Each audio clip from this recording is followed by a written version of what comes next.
Hello everyone, this is part 39 of What If Naruto Was Like the Sage of Six Paths, and I hope you guys enjoy this video and to like, to subscribe, to share, and check out the playlist, to see more comment down below.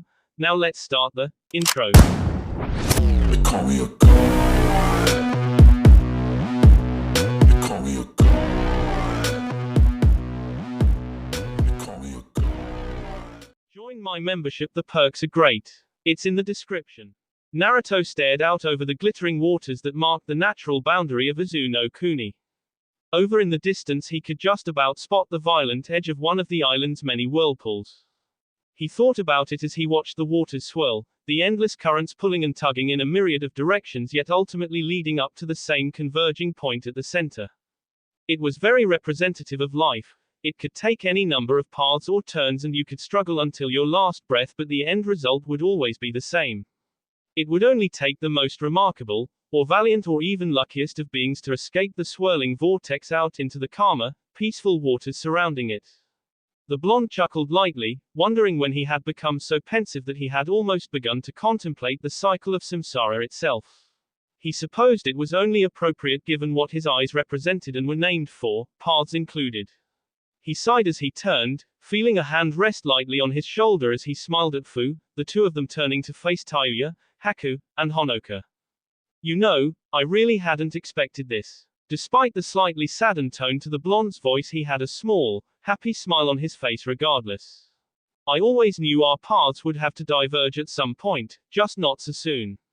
The news that Tayuya wanted to stay in Azushio with Honoka to help rebuild their family had come as a great shock to both Naruto and Fu. Then the fact that Haku would be staying with her, to see where their newfound relationship would take them, while less shocking, was no less upsetting for the pair. Hey, it's hard for us too, you know. Despite her best attempts at acting unperturbed by the whole situation, there was the smallest of cracks in the normally volatile redhead's voice. Haku simply nodded, his eyes still projecting that same saddened, melancholic expression he had worn since deciding to stay. Choosing between his friends and Tayuya wasn't as hard as he might have expected, but it was still a choice he would rather not have made. He had been genuinely happy traveling with the peaceful but optimistic blonde and stoic but warm vedette the past 3 years. While he was sure he would continue to be happy with Tayuya, it was still a difficult thing to say goodbye, at least for now. The ice user paused for a moment, his brow furrowing as he stepped forward, pulling first Fu, then Naruto into long hugs. Quote, I owe you more than I could begin to repay, not only for saving my life, and for saving Tayuya's, but for saving me from myself. You showed me that I really could live for myself, that my worth was greater than that of a tool, even though I do not regret my time with Zabuza for a second. He sighed, taking in one last look at the pair as the words struggled to reach his tongue. Like I said, I can't even begin to repay that debt, but I still want to thank you, for everything. Naruto simply smiled at the boy, and even the edges of Fu's mouth quirked up a bit at the heartfelt words, showing more than enough for those that knew her. You shouldn't worry, you've more than made up for it simply being a friend to us. Haku smiled lightly even if he didn't look entirely convinced. To reaffirm his statement, Naruto quickly returned the friendly hug. He didn't make it too long though. For him it wasn't to say goodbye after all, he would be seeing his friends again. After that Haku seemed to quieten, unsure of what to say anymore or even if anything more needed to be said.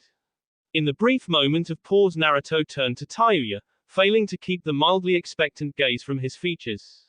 The redhead simply looked back at him, her usual harmless scowl slowly creeping over her features. What, you expect some kind of pansy-ass goodbye or something? She huffed, having to look away for a moment to mask the slight catch in her voice. It was a small but noticeable voice in her head that whispered that in this world any goodbye could be one's last, a remnant of a harsh childhood full of disappointments and unfairness.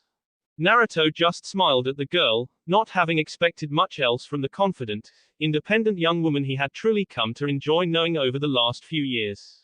He too knew the harsh realities of the world, but it was his quiet, hopeful optimism that kept him from shying away from open displays of companionship, without which he was sure he would have gone insane long ago. You don't need to say anything, Tayuya, you can say anything you like next time we talk.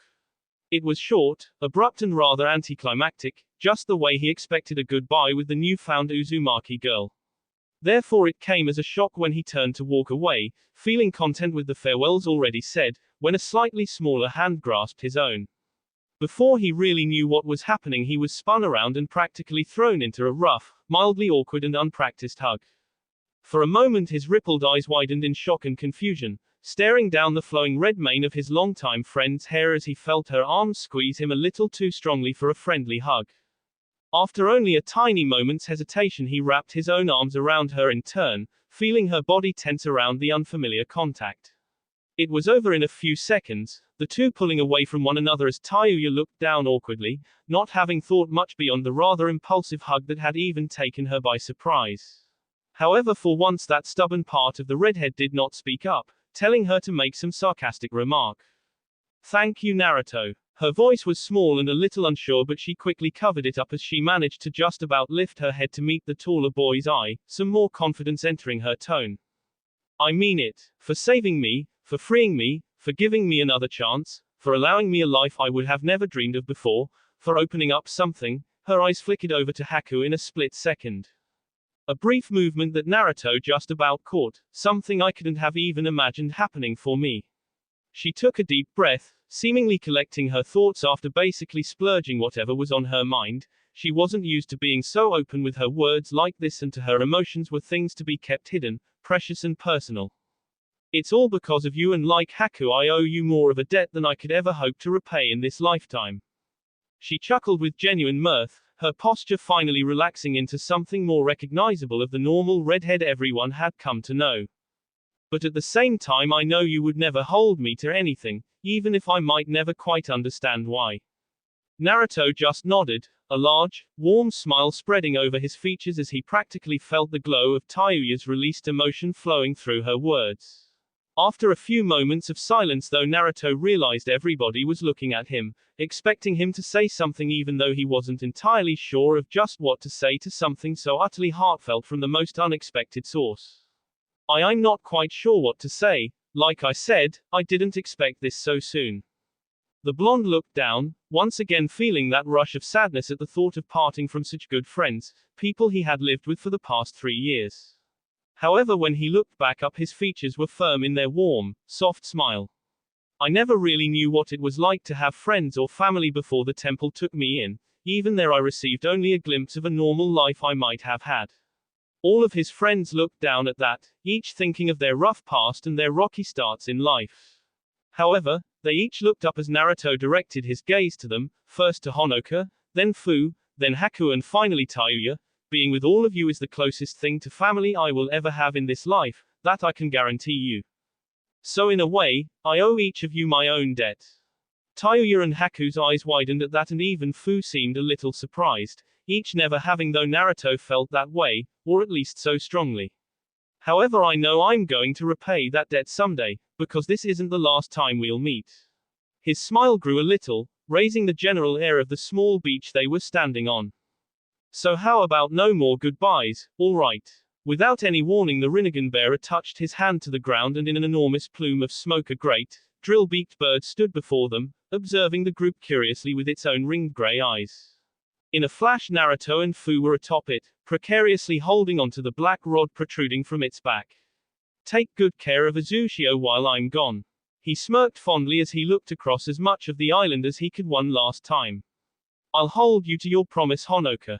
He had to shout the words as the enormous bird began flapping its wings in great, sweeping motions that had the 3 teens on the beach holding their clothes as they flapped in the sudden wind.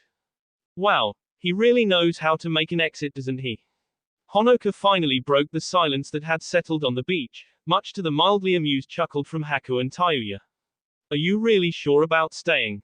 It must be amazing to travel with somebody like that." Both Haku and Tayuya sighed fondly, both looked out to where the small dot on the horizon finally shrank out of sight. Yeah, it was. The two had left Azu no Kuni late in the morning, so the sun had already long passed its zenith in the sky by the time land could be seen below them. The great bird they rode on made lazy arcs through the air before coming to a surprisingly gentle landing in a thankfully barren field somewhere near the coast of the large island nation they had arrived at. Fu dropped off the summons first, thankful to be away from the strange drill-beaked creature.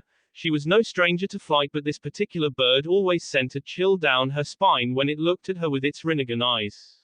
It simply unnerved her, as they were a slightly different color to Naruto's own, a deeper metallic gray compared to his more vibrant violet. Ah, it's been a long time since we were here. The blonde dropped off the bird next, patting his massive summon when he landed, despite the bird not even seeming to notice the contact, or even his presence beyond a quick glance. It was almost as if the bird was trying to ignore them, anxious to get away for some reason, which was odd considering it should have simply been a construct of chakra created when Naruto needed a summon, no more free thinking than a shadow clone. It doesn't seem to have changed all that much. Naruto simply shrugged to his friend, looking around at the small, neat little forest they had landed in. They had caught glimpses of Nami no Kuni from the air, and Fu was right, not a lot seemed to have changed, at least structurally. However, they were almost unprepared for the difference in the village as they finally emerged from the forestry and onto the outskirts of the town they had stayed in those 3 years ago. Wow. The streets were bustling with life where before they were stark and empty. People too afraid to walk outside for extended periods in fear of being spotted by Gatu's thugs. In the same vein, the general sense of oppression that had existed amongst the populace was practically non-existent. If Naruto hadn't been there to see the poverty and strife of the downtrodden people first time, he would have never imagined this little thriving community had ever been anything other than what it was now. It was simply and probably couldn't sum up the complete feeling of the nation, but the only way Naruto could really describe the change was happiness. I don't believe how much has changed. Fu just nodded, glancing around as various people flowed around them, chatting, shouting cheery greetings, and just generally going about their business. It seemed like a fairly mundane, normal street to most, but to the two that had seen all of this before and none of the in-between, it was like standing in a dream. Finally, a grin split Naruto's face as he began moving through the crowds, effortlessly slipping between jostling people as Fu followed behind him with ease. It took another few minutes, but finally they reached a familiar house in a peaceful forest glade that they remembered. Except not quite, as the wood was cleaned up and repainted, and the neat little flower garden that used to exist just outside of the homely porch had blossomed into a full bouquet of brightly colored flowers. A young dark-haired woman sat outside, a soft smile on her face as she worked through patching up what appeared to be a pair of brown workers' pants. Tsunami. The woman looked up quickly, a look of intrigue on her face as she regarded the two teens approaching her. The slight confusion in her eyes quickly vanished as she noticed the bright spiky yellow hair and familiar shakuju traveling alongside an equally unique set of mint green bangs. Naruto. Fu. The three had gone inside and were sitting around the dinner table, which Naruto couldn't help but notice was new. A large improvement over the old, weathered one he remembered sitting around as a younger monk. He gently sipped from the tea Tsunami had graciously offered and had to nod his head in appreciation. It was just as good as he remembered it. Tsunami just removed her apron, hanging it up on a nearby wall before joining him, that same perpetually soft smile still alighting her features. It is really good to see you two again, safe and well. Naruto nodded again, this time in appreciation of her concern. Did you two happen to get a look around the village before stopping by? Another nod, and Tsunami's smile only seemed to grow as she settled back, a content sigh escaping her lips. It's wonderful, isn't it? How much is different from back then. I even have fleeting moments where I forget those times entirely. Everything is just so much better now. Naruto took another sip before releasing a sigh of delight. It really was good tea. I could barely believe it myself. I could never imagine so much could happen in only 3 years. Was this really because of Gatu's death? Naruto may not have been around to see the small businessman get his tea by a vengeful Zabuza, but he had at least found out that had happened while he was reviving Haku. However, for just a moment Tsunami's smile slipped a little, turning more melancholic. Actually, as bad as things were under Gatu's thumb, the man at least kept the nation economically stable. With his death people celebrated, but once the initial shock and reverie s away, we quickly begun to realize the country was now without leadership of any kind. We were poor already and just didn't have the resources to kickstart our economy.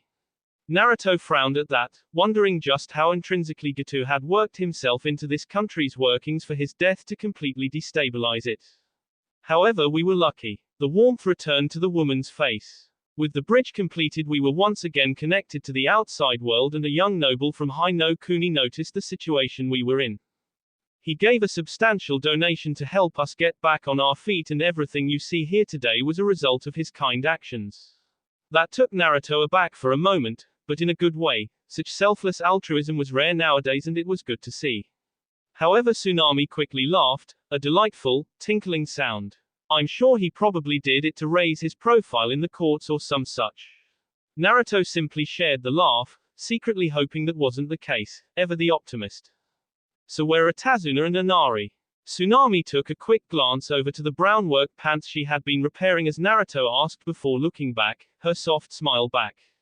Both are in Konoha at the moment actually, working on the reconstruction job our nation was hired to help with. Naruto raised an eyebrow in confusion at that. Reconstruction. What happened? At that, Tsunami raised her own brow in surprise. You hadn't heard. It was very big over the recent weeks. Naruto just chuckled sheepishly, bringing a hand up to rub the back of his head. Ah, I was away from civilization for a while, you could almost say I was stuck on an island. Tsunami looked at the blonde monk oddly for a moment, sparing a glance over to Fu, who simply shook her head in moderate exasperation. Well, it seems Konoha was recently attacked. Naruto's head shot up at that, his hand freezing behind his head.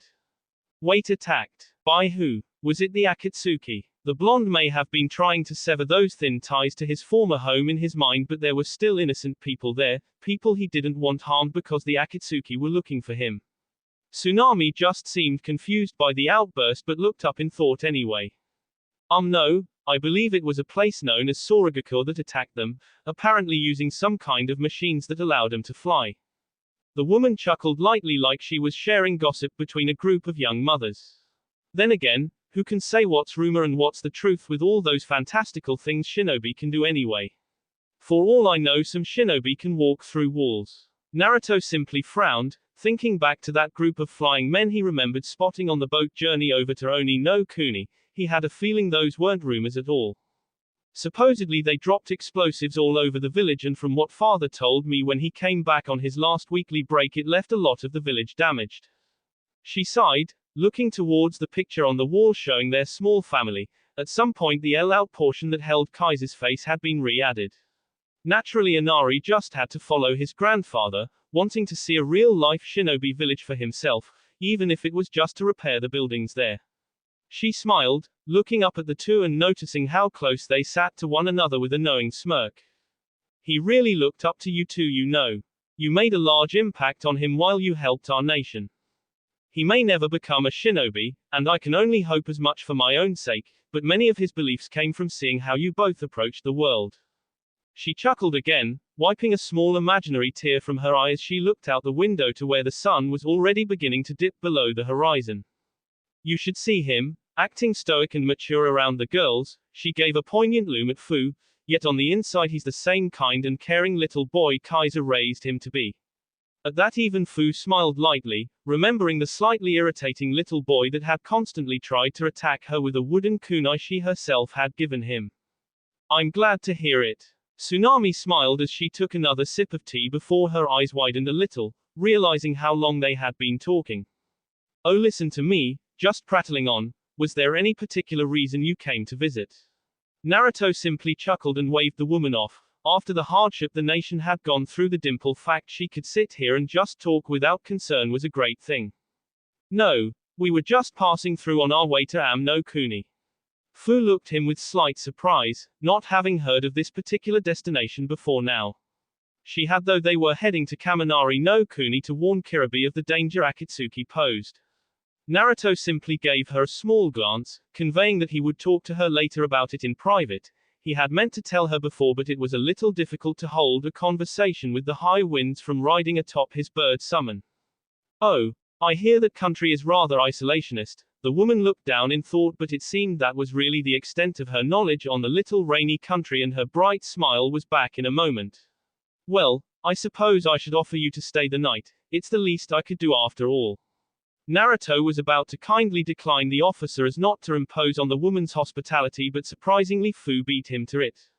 That would be very nice, thank you Tsunami-san. The woman simply beamed as she got up, already busying herself to get the rooms ready. Sometimes it just felt she had so little to do with the two boys gone, for her father could barely be considered a man with the childish way he acted. It would be nice to have some company for a short time. The blonde looked across at his companion confusedly until she gave a small, completely out of character wink, standing up to help Tsunami and leaving Naruto just sitting there, trying not to gape in surprise. Saram. Fuu's voice was so innocent that Naruto had to blink a moment as he stared at her, wondering what this stranger had done with his Fu. After a moment he realized there had been one too many seconds of awkward silence, so he quickly joined her sitting on the cozy little bed with its crisp white linen sheets. Tsunami had apologized for the lack of space, but this was their only guest room. However, her voice had only contained a mischievous mirth as she left, leaving Naruto once again confused. Once again the stifling silence on the small room became apparent as Fu looked at the blonde queerly. Yeah, I never got around to telling you guys. I had meant to when we were traveling so we didn't have to involve Honoka, but then Taiuya and Haku stayed behind and it slipped my mind for the moment. Fu simply patiently waited as he explained. I talked to Kakazu after we fought. Seeing Fu's questioning glance he clarified, the old man you found near me. The vedette nodded quickly. He told me something troubling. He looked down at that, genuine concern on his features as the old Takinin's words played through his mind again. It seems I am not the only one in this world who possesses the Rinnegan. He practically felt the sharp intake of breath from his friend as her orange eyes widened, wondering why he blonde had withheld something so important this long. Isn't this a good thing? Maybe you could learn more about your abilities, or why you have those eyes. Isn't it something you wanted to know? Perhaps this person is family. Naruto nodded slowly. In a way he could probably learn some of that from the man, but not under the circumstance Fu would expect. The man who possesses the Rinnegan is the leader of the Akatsuki, a man named Pain. An oppressive silence fell over the room as Fu simply absorbed that information. He's our enemy. Naruto frowned, remembering how much he had thought about this in the quiet moments as they recuperated on a zoo. I don't know, but he is the leader of the group trying to capture the Jinchuriki. It feels more like an enemy of coincidence than anything else. But is it really coincidence? Fu looked around, her eyes burning vehemently. She loved Naruto, and anybody that was his enemy, reasons be damned, was her enemy too. Not to mention this man was after her for the very same reason. What does that matter why he has the same dojutsu? He is trying to kill us just to get at Chume and the Kyuubi. The fact he has the Rinnegan only makes him more dangerous on our end. At that she fell silent, struck dumb by her own words. It had taken a few moments to really sink in. All that power she had seen within Naruto, the overwhelming ability she herself could never hope to achieve, was in the hands of somebody trying to kill them. There was also the fact this man was probably older than Naruto and much more experienced with his own dojutsu, with far less restrictions on how he used it if his goal was anything to go on. I just don't know. The green-haired girl looked back across, spotting the conflicted expression marring the blonde's features. She paused, her own expression softening as she realized how this must be affecting Naruto. Given that most dojutsu were genetic traits passed between family, it was highly likely this Pain was related to Naruto, yet the blonde would no doubt have to face him at some point, under less than friendly circumstances. She could see it was slowly tearing him up inside, and she knew why. Naruto needed to seek this pain, and while part of his reason may have been to understand any possible connection between the two, it was more to see how much of a threat he was to both him and her.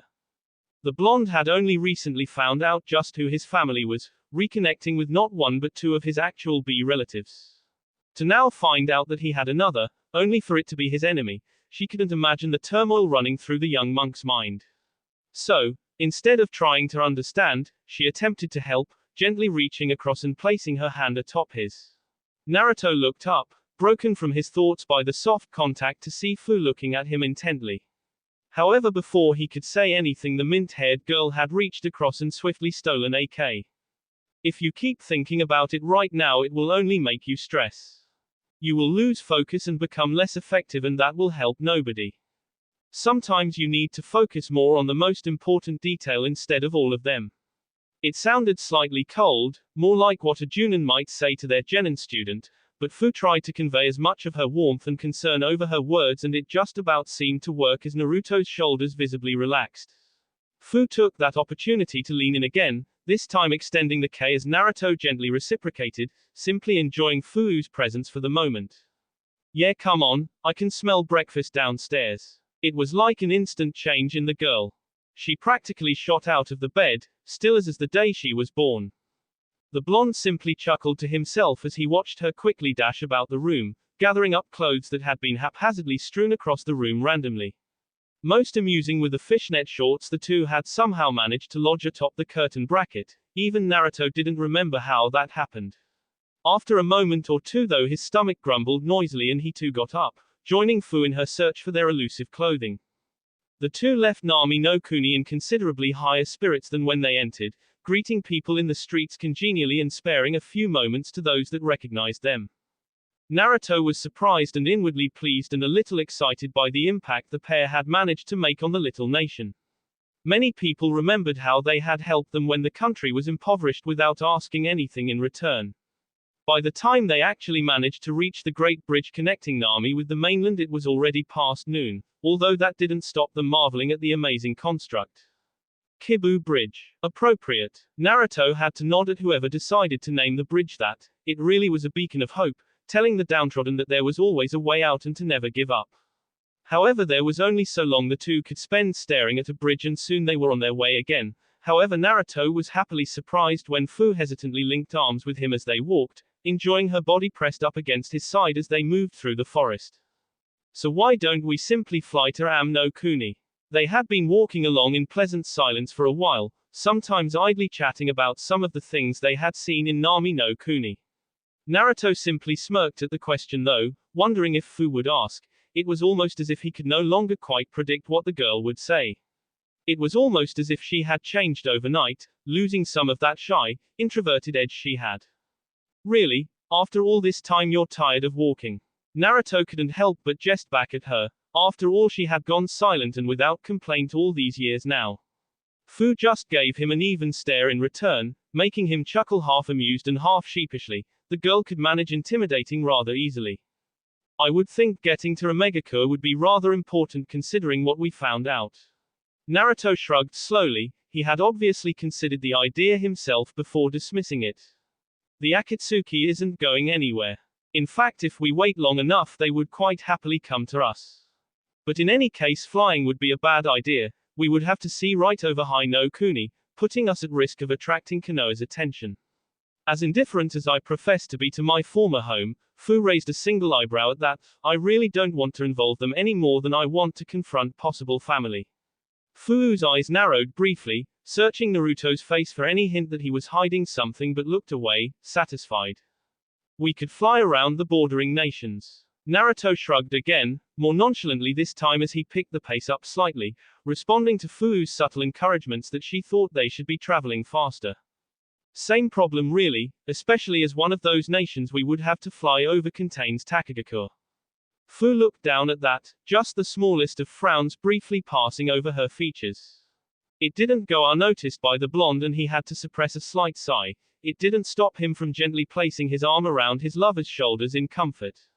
Just as Konoha still held less than pleasant memories for him, the scars the caramel-skinned girl had received, emotionally at least, had never truly healed. They had only been moved out of sight. Trying to move the conversation onto something other than her painful past, Fu looked up, her face molding into a picture of thought. How about summoning us there? Naruto paused in the middle of the path, looking around at Fu slightly incredulously. I would need to actually be there already to summon you. Fu nodded, walking on as Naruto moved to join her again, still staring at her strangely.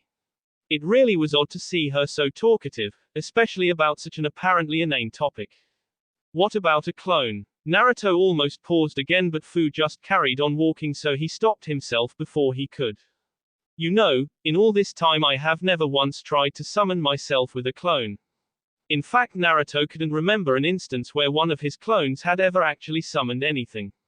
This time it was Fu who paused to look at Naruto oddly. She sometimes wondered if the teen had more power than he really knew what to do with. She had just gotten a very succinct answer. Really? What do you do all day? Naruto actually chuckled at that, looking around just in time to see Fu's slight smirk slip off her face as she masked it behind her usual placid expression, although it seemed a little strained.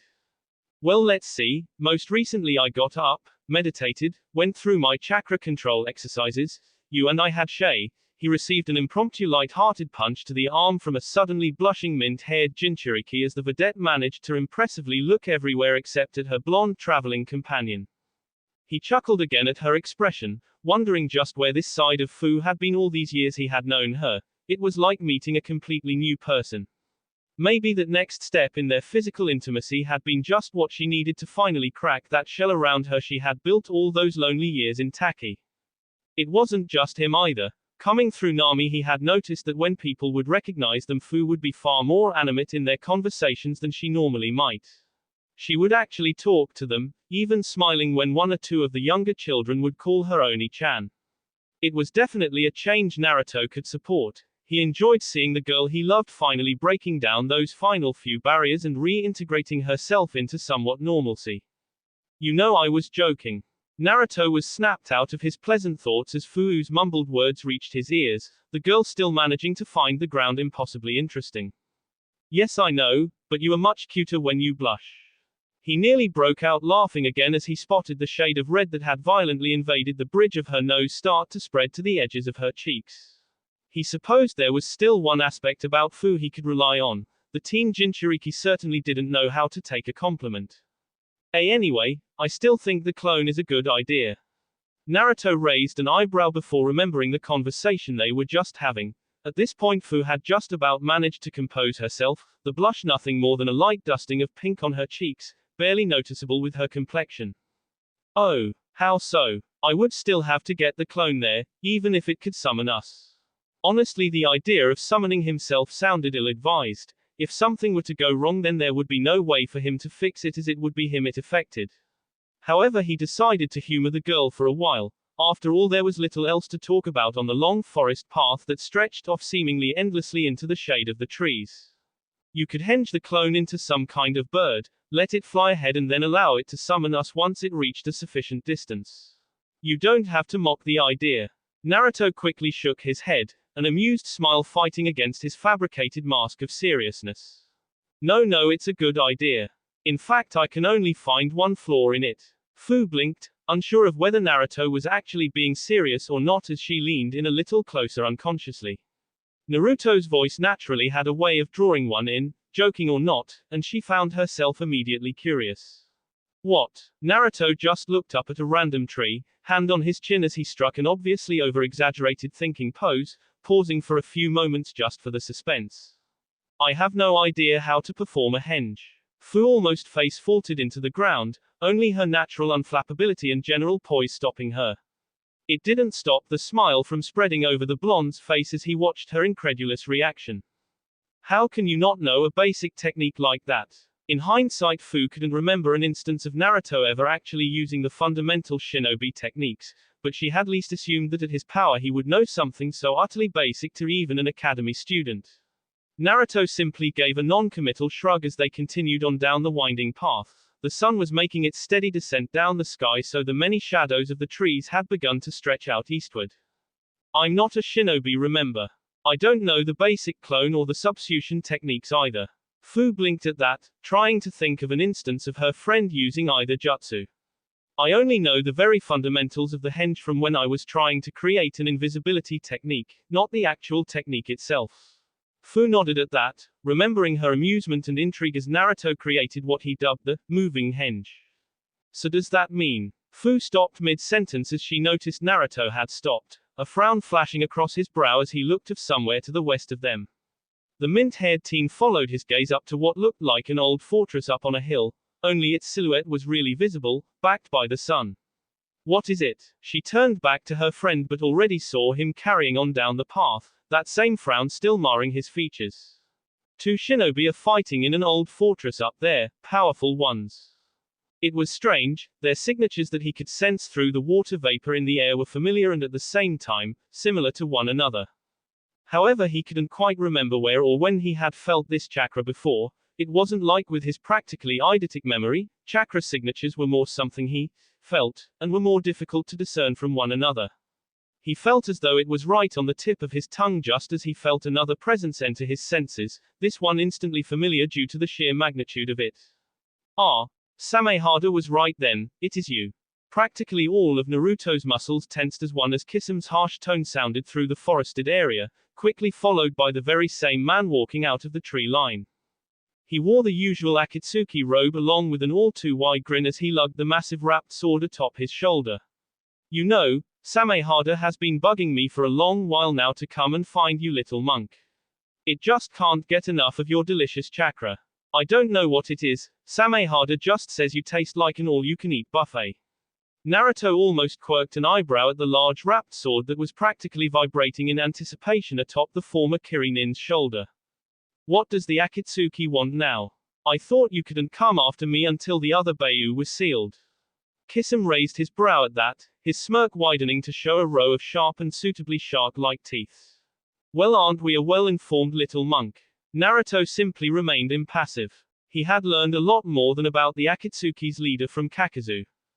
Kisame's grin never slipped even as a tense silence fell over the group, each knowing that the first to move would be the one to instigate the fight. In any case, I'm not here for the Akatsuki, he looked up in mock thought, a hand coming up to his chin in a casual gesture that seemed out of place in the tense situation, although I suppose this will further the goal. Naruto began slowly building up his chakra, feeling for the nature energy surrounding them and drawing it in as slowly and subtly as possible. Fu had told him what she knew of the two Akatsuki members they had yet to actually face in a fight, and her information on the former Kirigakure shinobi was surprisingly in-depth. Apparently Kisame hadn't exactly been subtle in his skills while he was still working as a hunter nin. His massive chakra reserves were well known, thus his nickname of the tailless-tailed beast. There was also his sword, Samehada, a sentient weapon with the ability to absorb chakra as it shaved into the enemy. Of course, as a member of the Akatsuki he would have only gotten stronger in his time as a nuke nin, at least on par with the others they had faced and probably stronger. No, this is for Samehada, not Akatsuki. I like to treat my blade every once in a while. Now hold still so Samehada can have a little taste. Anything else the massive blue-skinned man might have said was lost as Fu suddenly shot forward, a crisp orange cloak of chakra appearing around her body faster than a civilian could blink. Two vicious swords of water appeared in her hands, stained violet by the cloak of chakra, as her rapidly beating pair of wings took her on a low skimming path across the ground. However, Kisame simply remained in place, actually swinging his still bandaged sword off his shoulder just to rest it on the ground casually. What? You thought I would come alone? Fu didn't make it halfway across the distance between them before the ground in front of her was blown outward in a conflagration of flame and broken earth. She diverted her course in time, pulling up so harshly she felt the sudden shift in direction pull at her bones uncomfortably. Ha, I finally get to prove to you my art, yeah. Naruto sucked in air through his teeth as he looked up, spotting the form of the blonde Akatsuki he thought Fu had dealt with back in Mizuno Kuni.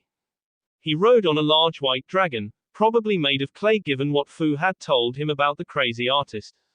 He hadn't sensed him because he was too high up, well out of his passive range. He worried that meant the Akatsuki knew about his water sense, or at least were preparing against the possibility. Your fights with me, Nanabe. Before Fu could decide what to do, an entire flock of small clay figures, no larger than hummingbirds and shaped to match, swarmed from the surrounding trees and shot right at her like little bullets. Naruto watched with slightly narrowed eyes as the mint-haired Jinchuriki was chased into the tree line, disappearing into the shade as she weaved around trees in an attempt to shake her small but maneuverable pursuers. Deodara laughed with an insane glee as his own mount dived down to chase after them and witness the result of his art. Naruto and the blue-skinned swordsman were left alone again, a harsh quiet settling back down even as dulled, muffled explosions echoed through the forest. Ooh, so cold leaving your little girlfriend alone with the mean old artist. From what I was told about you, I had expected you to go running off at the first sign your friend was in trouble. Kisame's smirk took on a more vicious edge as he hefted his sword back up into a more offensive stance. He was naturally the type to play about with his opponents, but this young teen had taken down Sasori and Kakazu. He was not one to be underestimated. Fu can handle herself, I trust her. Despite Naruto's confident, even tone, he couldn't quell the small spark of worry he felt in his see for the teen. True, she had dealt with Deodara before, but at the time they had thought he was soundly defeated.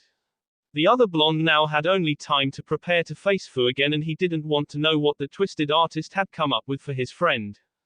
How did you know we would be here?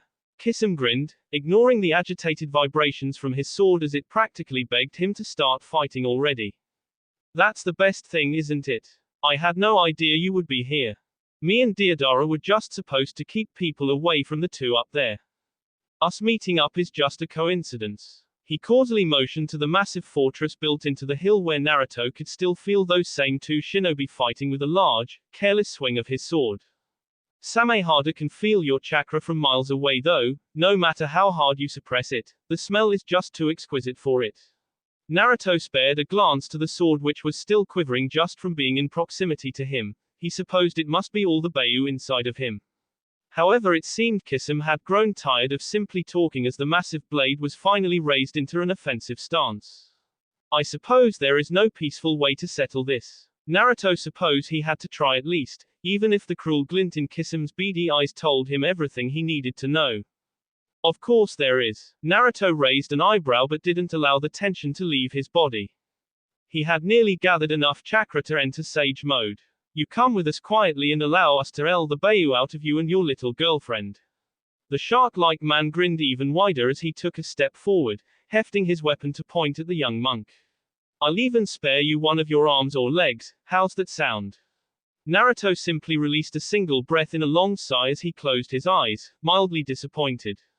Sorry, no deal. When his eyes slowly opened again they burned the color of molten gold, the air around him shimmering with repressed chakra. One of Fu's shimmering wings of chakra carelessly shaved through the trunk of an old tree as she ducked and weaved in tight arcs as she once again found herself trying to outrun the annoyingly persistent creations of the former Awagakure shinobi. She could feel him, flying up above her and occasionally throwing taunts down at her, mixed in with new swarms of his lethal sculptures.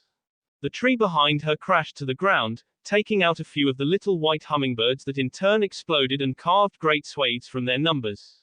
In that brief moment or respite a single arm of bright glowing chakra shot from her cloak, grabbing onto a nearby sturdy bough and allowing her to swing up in a much tighter maneuver than the clay birds could match.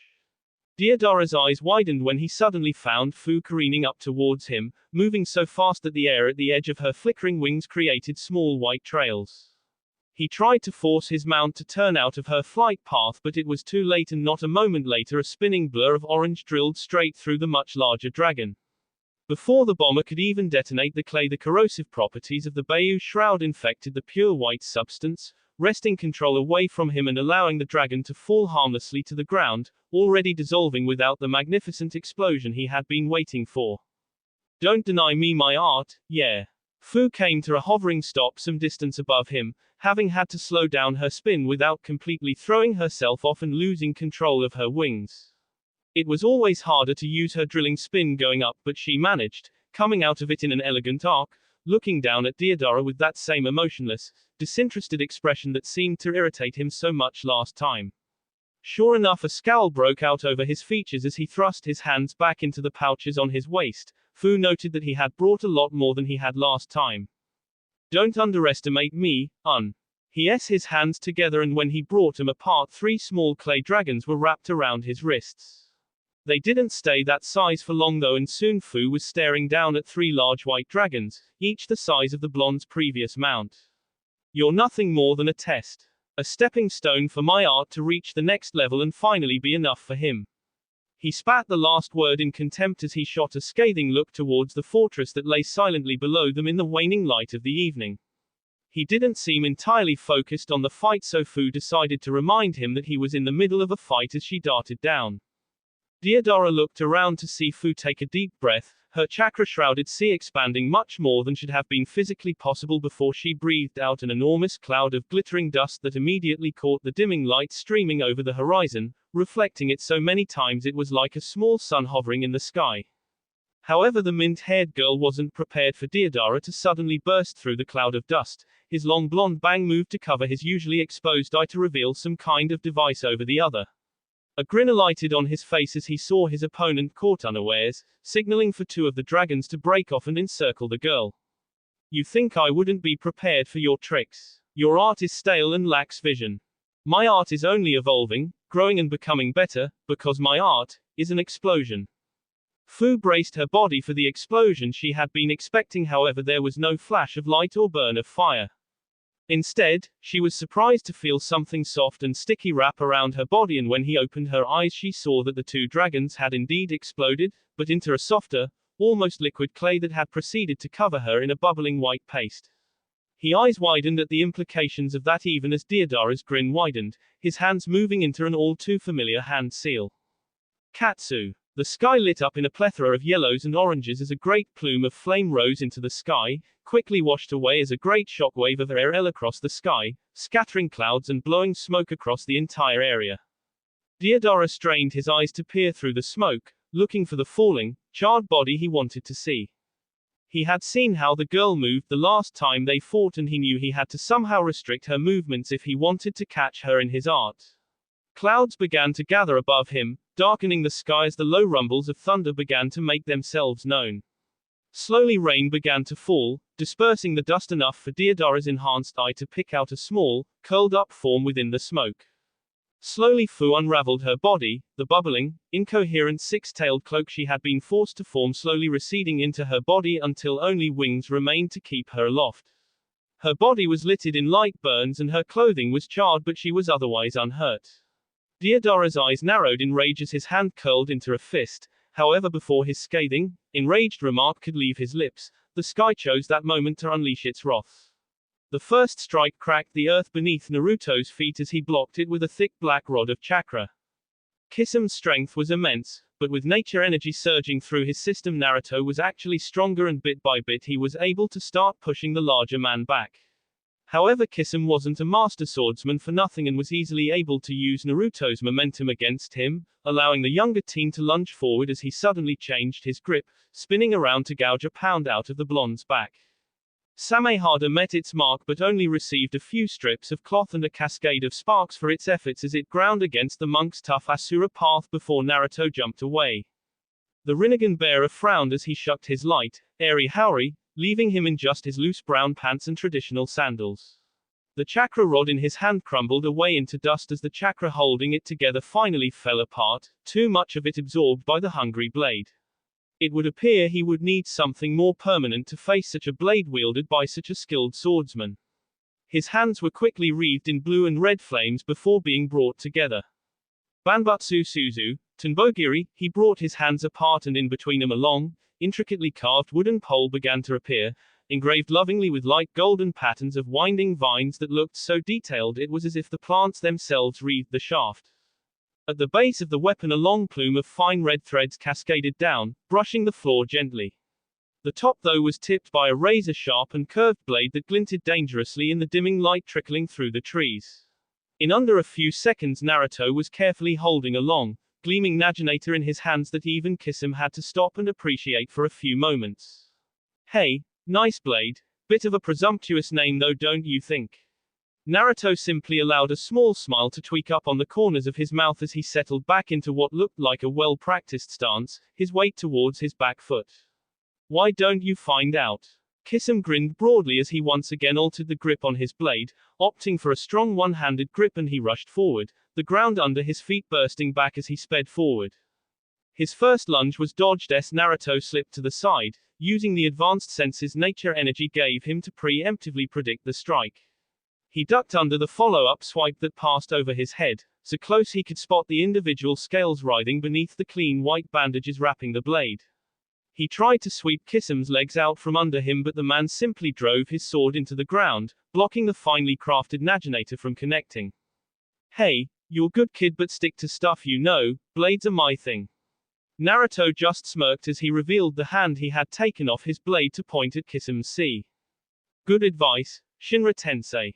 With his blade planted firmly into the ground, Kisame didn't even have time to widen his eyes before his body was wrenched backwards by a bone-crunching invisible force.